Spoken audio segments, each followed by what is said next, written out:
Bem-vindo ao podcast Inovação na Veia. Eu sou Mariela Parolini e estarei com você nessa jornada que conecta boas conversas, pessoas interessantes e temas importantíssimos sobre o ecossistema de inovação e tecnologia. Vamos lá, pega o seu café e vem comigo. Tenho certeza que você vai gostar do assunto de hoje. Quantas vezes você estava tomando café e pensou em comprar alguma coisa? Foi, poxa, queria comprar isso.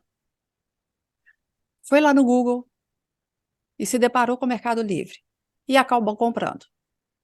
Eu já fiz isso algumas vezes, acredito que você também.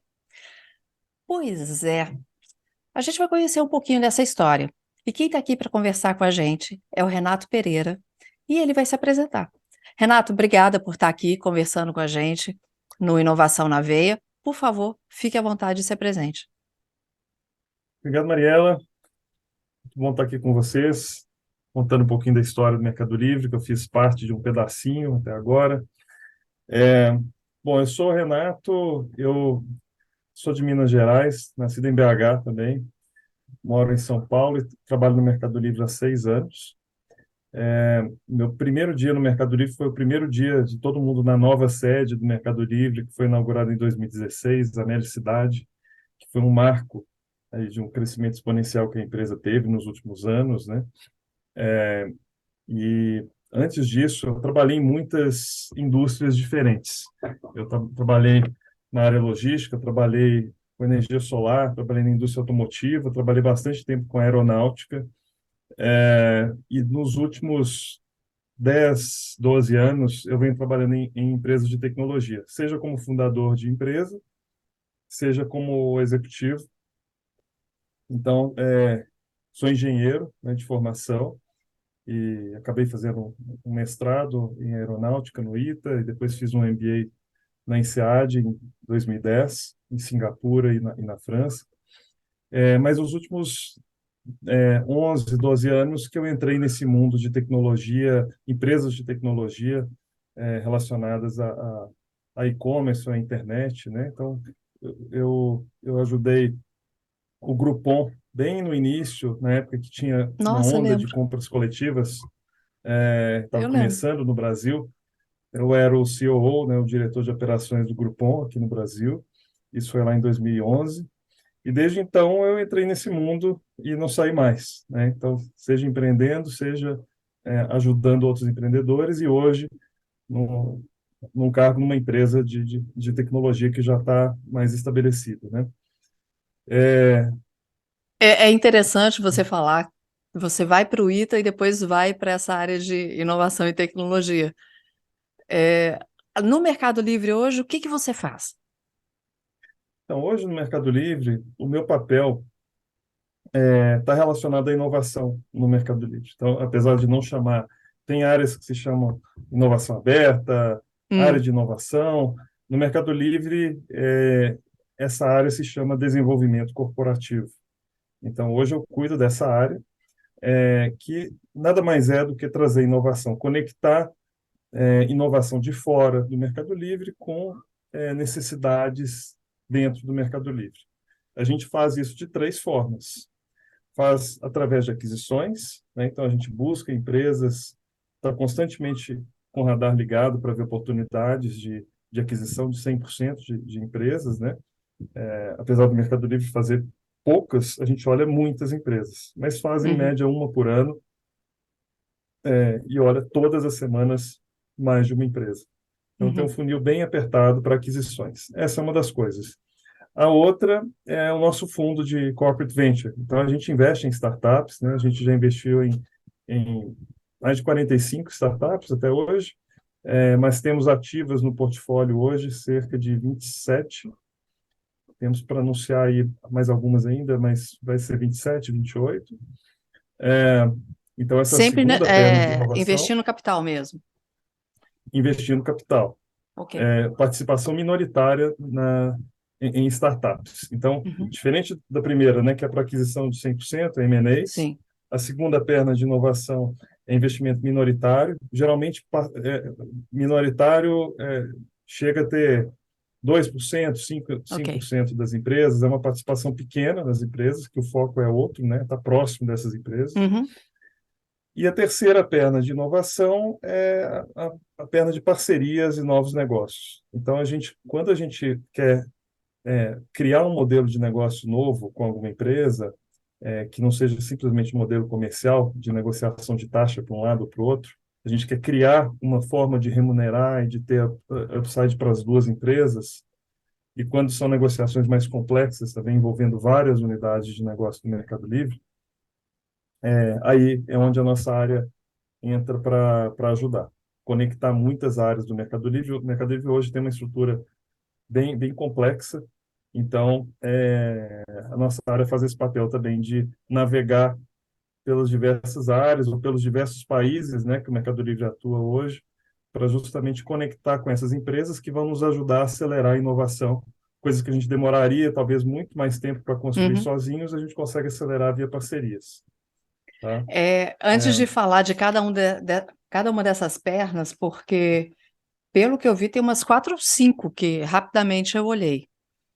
Mas eu achei interessante quando você fala que em alguns lugares chamam de eh, inovação aberta e tudo mais, né, Open Innovation, vocês chamam de desenvolvimento corporativo, porque o DNA do Mercado Livre já é algo de inovação. Em 99, ela tem um modelo de negócio totalmente diferente quando ela surge. E eu fui ver, ela surgiu na Argentina. Era um argentino e um brasileiro, né? Se você puder contar um pouquinho dessa história para a gente e como que hoje surgem todas essas. Eu fico imaginando como que uma empresa com esse DNA de inovação busca sempre se inovar. Foi isso que ficou muito na minha cabeça à medida que eu fui lendo e pesquisando sobre o Mercado Livre, que não fosse para comprar, né, Renato? exato. A história do Mercado Livre é bem interessante porque, primeiro que hoje ainda tem uma cultura de inovação, uma cultura de startup, mas é uma startup de 23 anos de idade já. O Mercado Livre É a surgiu em idade do meu filho. 99, nasceu junto com o Mercado Livre. O Mercado Livre nasceu em agosto de 1999, Ele nasceu em julho, é, então, mesma quase, coisa. quase gêmeos. É. E aí nasceu naquela época em que, né, tudo era mato, né? Não tinha Uhum. nem a internet era discada e Ai, assim aquele era algo barulhinho. que não era muito pensado. Não tinha esse tipo de negócio no Brasil, tinha nos Estados Unidos. A inspiração na época veio do eBay, que já existia, mas que também estava numa fase inicial. E aí foi uma turma que estava fazendo o MBA em Stanford, dentre os quais, né, o Marcos Galperin, que é, o, é o é o CEO até hoje, e outros colegas do MBA, argentinos, e tinha um brasileiro, que era o Stélio. Surgiu a ideia de criar esse negócio aqui, e tudo surgiu a partir de Stanford. Então, estava lá nos Estados Unidos, terminando o MBA, e aí a história é longa, mas começou dali, em uma garagem na Argentina. Então, poucos meses depois de ter começado, conseguiu levantar capital com o investidor. E alguns poucos meses depois de começar na Argentina, também começou a operação em paralelo no Brasil. E aí teve toda uma história aí. Foi interessante que passou logo, pouco tempo depois, né? Teve o estouro da bolha em 2001. Então, passou por uma fase turbulenta, já com uma empresa jovem, já teve esses desafios. E ao longo dos anos, como você falou, foi passando por vários processos de inovação, né? Eu Uhum. destacaria talvez dois que foram muito interessantes para a história da empresa, nesses 23 anos. Teve, é, aliás, eu destacaria três aqui, tá? Tem um que foi o início do Mercado Pago, que hoje é o braço fintech da empresa, né? Uhum. E que a receita já está quase alcançando a receita do, do core da empresa, que é o Nossa, marketplace. Então, é questão de tempo para ultrapassar, porque cresce mais rápido ainda do que cresce o resto da empresa. Mas lá quando que foi atrás que surgiu? surgiu, surgiu em 2005 para 2006. Ok. E surgiu para quê? Surgiu para resolver um daqueles que era um dos principais atritos para o e-commerce, que era Uhum. o dilema, negociação de e-commerce, eu brinco que era igual negociação de sequestro, né? Você queria vender de produto usado, quem é que entrega primeiro, né? Eu entrego o produto, você entrega o dinheiro. Se eu for te entregar o produto, a gente combina um lugar público, né? Então, Para era não uma ter problema? experiência para não ter problema. Eu não sei com quem que eu estou lidando, né? Quem que entrega primeiro? Um dos dois lados tinha que ter a fé, né? Eu entrego o produto, eu vou rezar Puxa. para receber o dinheiro, ou eu entrego o dinheiro, eu vou rezar para receber o produto. O Mercado Pago entra para resolver isso, que hoje em dia parece algo trivial, né? Mas a conta, chama de conta escrow, né? Então, assim, a pessoa que queria comprar pagava, esse dinheiro Uhum, ficava com o Mercado Pago retido. uhum. Na hora que o vendedor enviasse o produto e ele chegasse ao comprador, aí o dinheiro era liberado pro Entendi. vendedor. Para o vendedor. Então, o Mercado Pago intermediava isso e dava segurança para as duas partes, né? Então, quem está pagando sabe que se o produto não chegar, o dinheiro vai voltar para ele. Sim. O Mercado Livre está custodiando esse dinheiro. Então, começou a primeira inovação, que hoje parece óbvia, mas foi isso, tirar o atrito, um dos principais atritos da transação e dos receios dos compradores. Lembrando que naquela época o Mercado Livre era para intermediar principalmente compra e venda de produtos usados, né? Hoje em dia mudou completamente. Hoje em dia quase Uhum, tudo produtos, são produtos novos, né? uhum. 98, 99% produtos novos. Mas naquela época era intermediar a transação entre pessoas, produtos novos. Então, tirar esse atrito surgiu o Mercado Pago, que cresceu para algo muito maior. Hoje em dia é um banco digital, tem carteira digital, tem produtos de investimento, tem Legal. seguro, tem crédito. Então, tem toda uma cadeia de negócios que surgiu, foi surgindo aos poucos, mas começou daquela inovação ali. Assim, vamos tirar o atrito da transação do e-commerce, né? Da Então, dor começou da ali em própria 2005 empresa, né? da dor da empresa e dos usuários, né? Claro. Assim, no final, foi para facilitar para os usuários e aumentar a adoção daquilo que era uma novidade ainda na época, né? É, outra, qual que era o segundo atrito a ser vencido depois de resolvido isso, né? Que veio em 2013, era a logística. Então Uhum, qual que era o principal motivo de contato no atendimento do Mercado Livre? História e de outros e-commerces também, né? A pessoa queria saber, cadê meu produto? Eu Hum, comprei, onde é que tá? Já onde que ele saiu? está? Qual que é o código? Qual que é o código dos Correios para eu Eu sou ver uma onde que que faço está? isso. Eu vou acompanhando. Saiu? Tá onde? Vai chegar que dia? Vai chegar na data prometida? Eu sou uma que faço isso. Exato.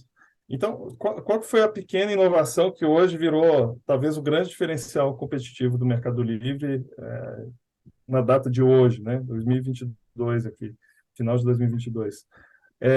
Em 2013, começou o primeiro passo para ter integração com logística. Então, o que que o Mercado Livre começou a fazer na época? Ele pegava, como a maioria das entregas eram feitas via correios, o Mercado Livre, e o Mercado tinha que, o vendedor tinha que passar o código dos correios para o comprador. O que que o Mercado Livre fez? Ele fez uma integração com os correios de forma que ele poderia emitir as etiquetas dentro do próprio site do Mercado Livre. Então, quem fosse vender um produto, você fosse vender, não sei, um celular, e Uhum, aí você iria numa agência dos Correios para entregar o produto, o que que você passou a poder fazer? Você imprimia uma etiqueta no próprio site do Mercado Livre, ok. colava na caixa do seu produto, e na hora que você levasse nos Correios, o sistema dos Correios conseguia ler aquela etiqueta. Então já Hum, lia e aí já sinalizava para o Mercado Livre, falou, opa, a caixa já foi entregue nos Correios. E depois ah, a gente tá. tinha uma integração com os Correios que quem comprou o seu celular ia entrar no site do Mercado Livre e ver o status, ver, foi entregue nos Correios, agora foi despachado, agora foi E tá no aí eu centro de acompanhava e tinha distribuição. mais segurança, sempre com essa questão da segurança de Exato, quem comprou iria receber. exato. E aí como que funcionava? Você que imprimia a sua etiqueta para entregar o produto, você não tinha que pagar nada nos Correios. Você não precisava chegar lá e pagar pelo envio, porque o pagamento você fazia no próprio Mercado Livre. Então já era Tá. debitado da taxa do Mercado Livre e o Mercado Livre acertava com os Correios. O Mercado Livre, durante muitos anos, logo depois disso, passou a ser disparado o maior cliente dos Correios, porque Imagino. pagava por mês para os Correios por aqueles volumes todos que estavam sendo processados ali. Então, esse foi o início do que é hoje o mercado envios. Tá? Começou com uma integração com os Correios, em 2013. Depois isso evoluiu para a gente começar a ter a própria rede. Né? Aí foi uma inovação gradual, que a gente continua inovando hoje todos os dias, mas que, à medida que os usuários queriam entregas mais rápidas, se for pensar em 2013, era normal você comprar um produto e esperar 10 dias para chegar.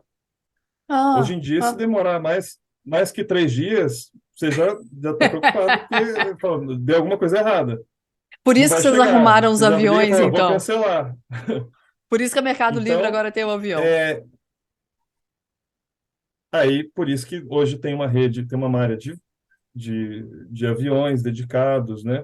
Tem malhas de vans dedicadas, caminhões, etc. Porque a gente começou a chegar no limite do que os Correios que ele conseguia entregar. Aquela Hum, entrega que era ok em 10 dias, em uma semana, a gente quis aumentar a barra e fazê-la mais rápida e conseguir rastrear melhor. E chegou num ponto que os Correios não conseguiam evoluir na mesma velocidade, a gente passou a ter que fazer isso nós mesmos. Então, hum, em 2000, até 2017, eu diria, mais de 90% das entregas eram via Correios. Só sim. 10% ou menos eram via a rede do Mercado Livre.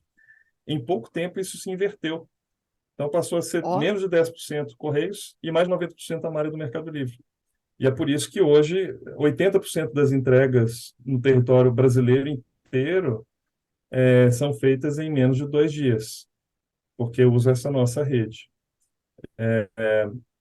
E eu esqueci de comentar também, Brasil hoje é o principal país, né? Apesar do Mercado Livre ser uma empresa argentina, a sede fica na Argentina, mas o Mercado Livre hoje está em 18 países, com presença física em 8, né? Tem países que tem só o site, mas não tem estrutura física, não tem escritório, mas está em 18 países com o site funcionando, sendo que o Brasil, historicamente, fica aí entre 50% a 65% do volume de receita. Ou seja, o Brasil é mais do que a soma dos outros 17 países, é, em termos de receita. Seguido entendi. pelo México e depois a Argentina. Tá? Então, são os principais países hoje que o Mercado Livre opera. Você falou que são três inovações que você chamaria atenção. O Mercado Pago, Mercado Envios e qual que é a terceira? E aí vem a terceira, que surgiu mais ou menos na mesma época do Mercado Envios, que foi isso para citar três, né? Eu poderia citar várias por ano, né? Mas Ah, três que eu considero que foram relevantes para a história do Mercado Livre foi a abertura das APIs. O que é isso, né? Até 2012, todas as soluções que o Mercado Livre desenvolvia para os usuários, para os vendedores e para os compradores, eram feitas dentro de casa. E aí, é óbvio, você nunca consegue desenvolver tudo que o mercado precisa. Você precisa uhum, desenvolver coisas que você tem que escolher quais não fazer, né? claro. Mas em 2012 foi tomada uma decisão, que não foi uma decisão tão simples, porque isso envolvia refazer muitos dos códigos, né? Mas foi tomada a decisão de abrir as APIs, que são as portas para integrações com Uhum, soluções de fora do Mercado Livre. Ou seja, se tomou a decisão de fazer o seguinte: ó, não vou conseguir fazer tudo que eu preciso fazer para os desenvolvedores, eu vou colocar um plug aqui para que outras empresas possam desenvolver soluções, eu posso abrir para o mercado.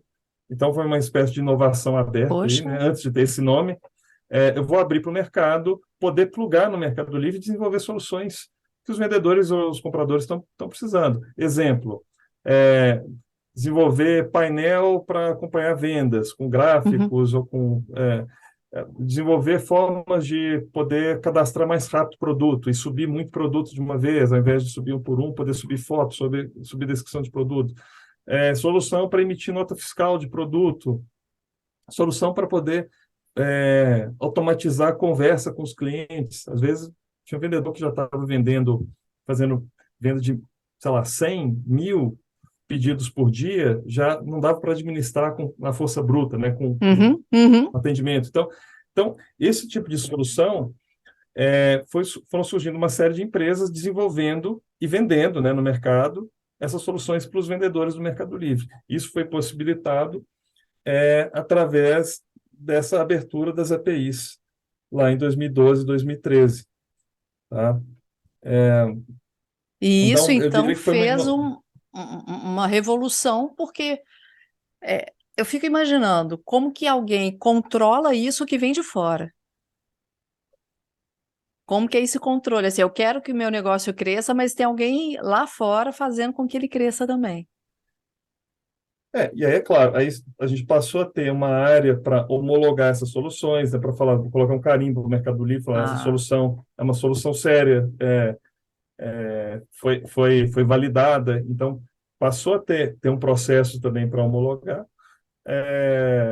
mas os vendedores do Mercado Livre passaram a ter muito mais opção, né? Então, sei lá, um vendedor que vende 10 pedidos por dia, ele não precisaria de uma solução de sim, automação de vendas, por exemplo, mas o cara que vendia 100 precisava. Então, com o certeza. mercado foi se regulando, e aí empresas de software que queriam desenvolver soluções identificavam eles mesmos as demandas do Uhum, mercado.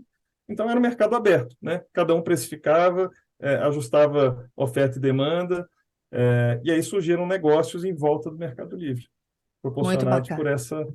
por essa abertura que aconteceu naquela época.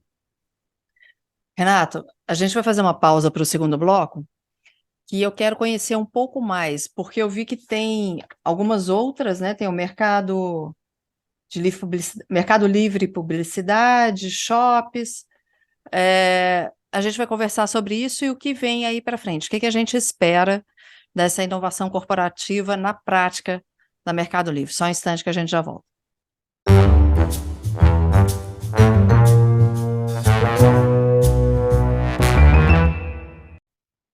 Renato, essa abertura de APIs que você comentou, eu fiquei pensando em algumas coisas, e em off você me disse outras que foram muito interessantes.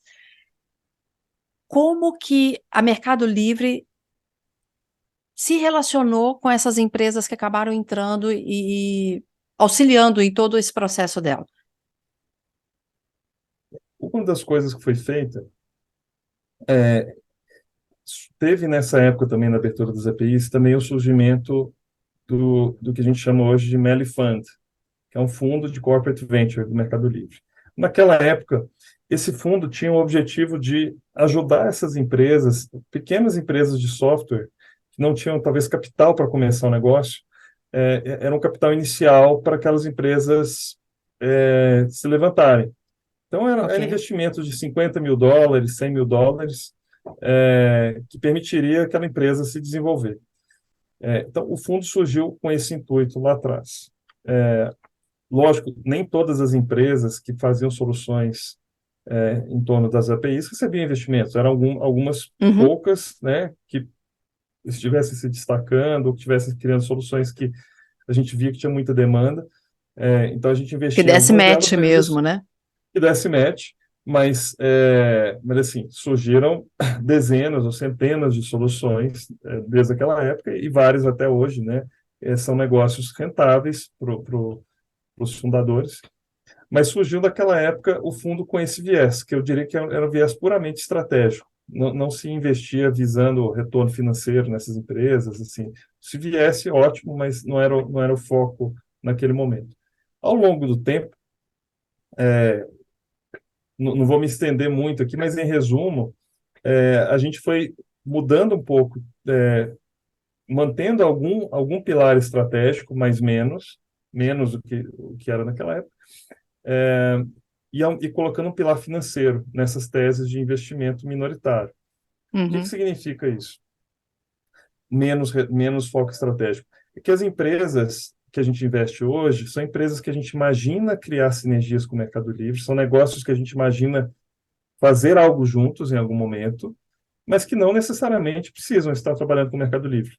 Inclusive, é saudável que elas não dependam do Mercado Livre, já que a gente tem o foco financeiro também. A gente quer que essas empresas cresçam para vários países, podem trabalhar com concorrentes nossos, podem trabalhar em outras áreas. Então, tem um pilar financeiro, a gente é sócio dessa empresa Uhum. também, a gente quer que ela. E ela pode ser adquirida por outra empresa, não tem problema nenhum. Então, foi um amadurecimento da tese do fundo. Começou em 2013 e agora, 2022, a gente está com esse portfólio que tem. São empresas que a gente se orgulha bastante da qualidade, do potencial delas. Tá? Então, Você tem além da abertura dos ideia de APIs, quantas empresas são hoje? então hoje a gente ao todo investiu em cerca de 45, 46, mas hoje ativas no portfólio temos cerca de 27 Ó, ou 28, bem tá? Que selecionado. estão ativas. As que não estão ativas são o quê? Ou empresas que foram vendidas, ou empresas que fecharam. Tem um pouco de tudo. Teve empresas que tiveram resultado ótimo e foram vendidas para terceiros. Tem Uhum. empresa que a gente mesmo comprou também no Ah, legal. portfólio, tá? Mas ativas hoje tem esse número de 26, sendo metade, 26 a 27, 28, sendo que metade são empresas brasileiras. As outras são Ó, empresas hispânicas, tem uma nos Estados Unidos e o resto empresas de países da América Latina, fora Brasil. bacana. Renato, e daqui para frente? Com isso tudo que já inovou de 99 para cá, como vai ser daqui É, para frente? O que você enxerga? Ou o que vocês já estão preparando, né? o desafio do Mercado Livre, talvez no quesito inovação, é um pouco diferente de outras empresas, ou da maioria das empresas, que o nosso problema não é buscar onde inovar. O nosso problema é escolher o que não fazer.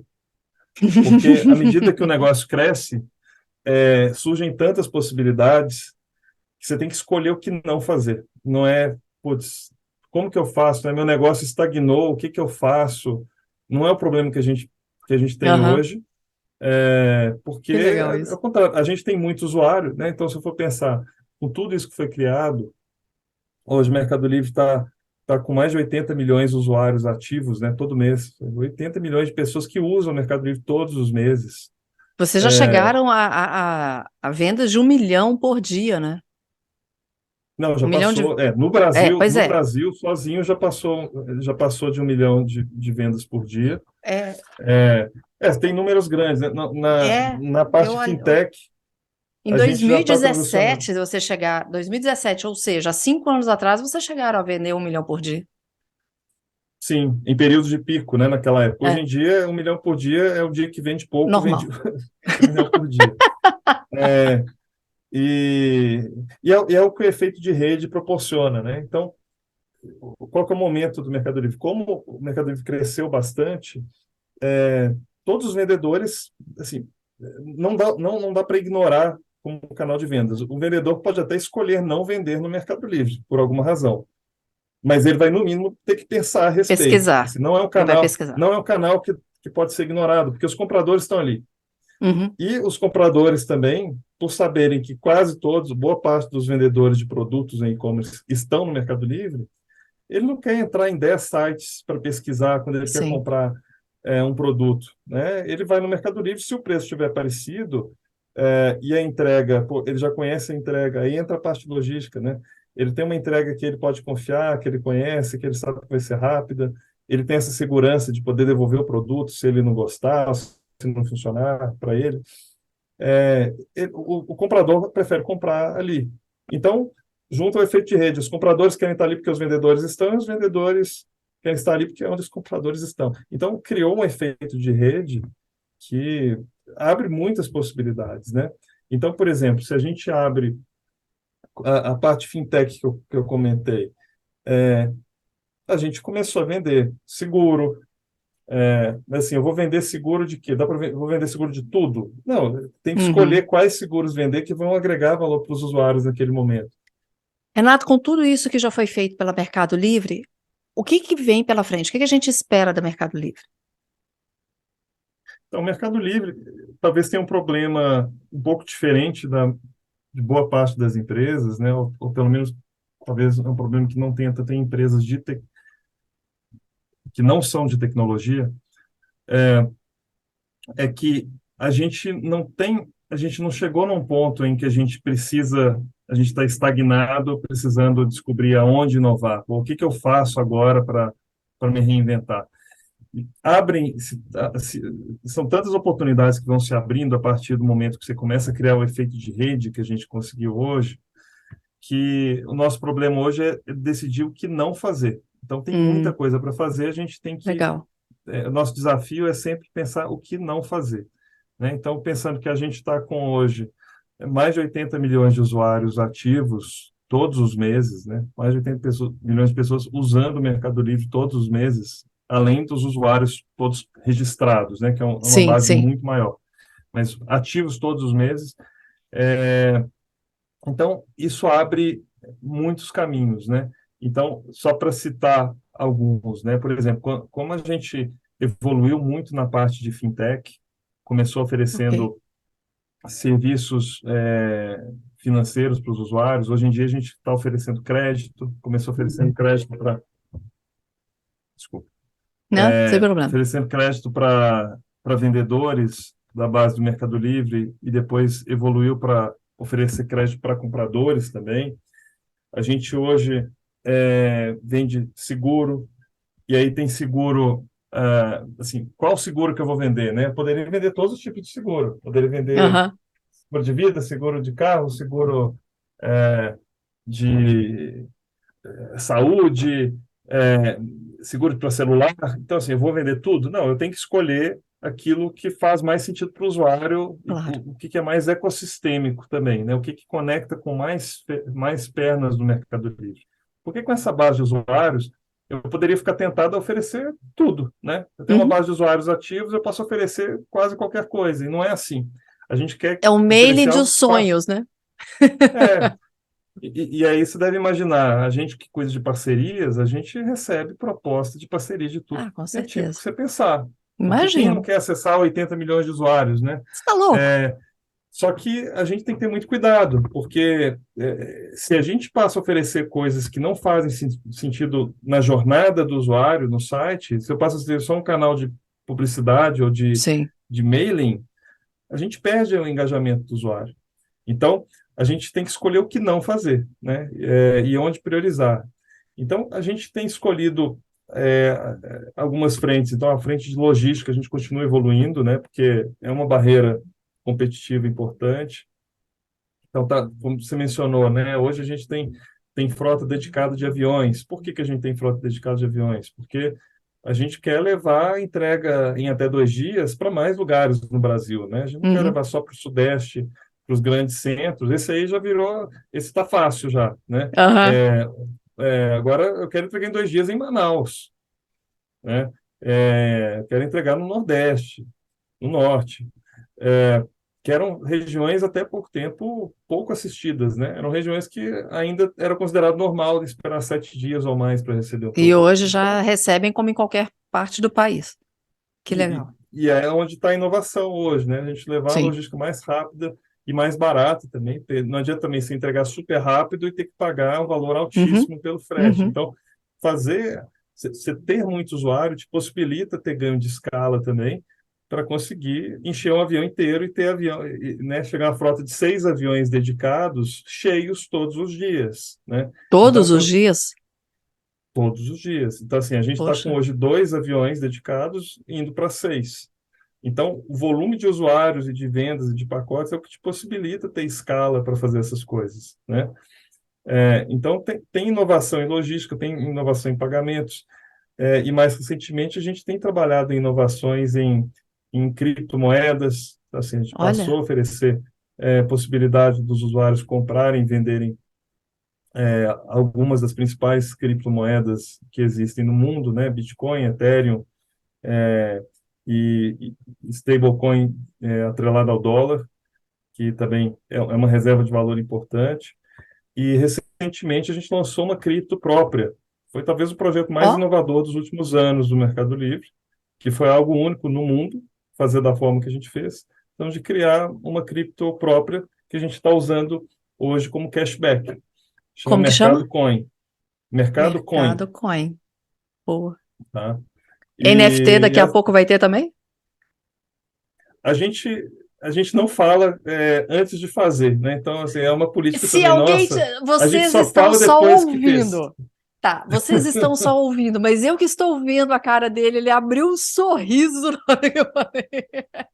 Não, NFT tem muitas aplicações diferentes, né? A gente acha que é um mercado ainda muito imaturo, pode abrir algumas possibilidades interessantes, mas tem aplicações em que eu pessoalmente não acredito muito, tem Sim, aplicações que eu acredito mais.